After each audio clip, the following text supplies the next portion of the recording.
Szoboszlay Real Madridni orzu qilganmi? Agar shunday bo'lsa, u Liverpoolni tark etadimi? Assalomu alaykum futbol muxlislari. Bugun Dominik Szoboszlay atrofidagi transfer shov-shuvlari, Real Madrid bilan bog'lanishi va uning agenti bergan rasmiy bayonot haqida gaplashamiz. Video sizga yoqsa, like bosishni va kanalga obuna bo'lishni unutmang. Ma'lumotlarga ko'ra, Vengriya terma jamoasi bosh murabbiyi Marco Rossi Szoboszlay bolaligidan Real Madridda o'ynashni orzu qilganini aytgan. Bu gaplar Qatarning Win-Win nashriga berilgan intervyuda yangragan. Shundan so'ng Liverpool muxlislari xavotirga tusha boshladi. Chunki yaqinda Trent Alexander-Arnoldning Madridga o'tishi Ibrahima Konate atrofidagi transfer mishmislari fonida yana bir yetakchi futbolchini yo'qotish ehtimoli paydo bo'lgandek edi.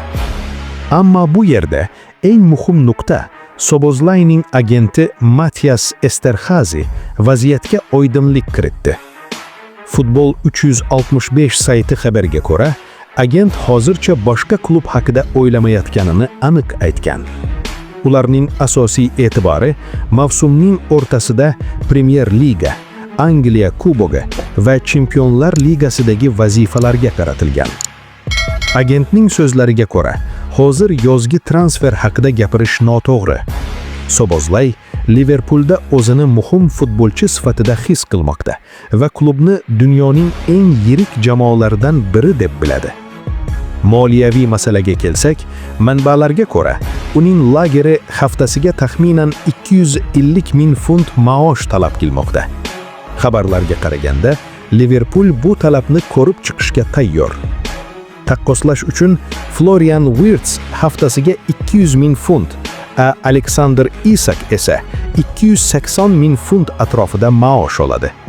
Van Dijk 350 ming, Salah esa 400 ming funt bilan klubdagi eng yuqori maosh egalari qatorida. Szoboszlay bilan amaldagi shartnoma 2028-yilgacha mo'ljallangan. Klub uni uzoq muddat saqlab qolishni istamoqda.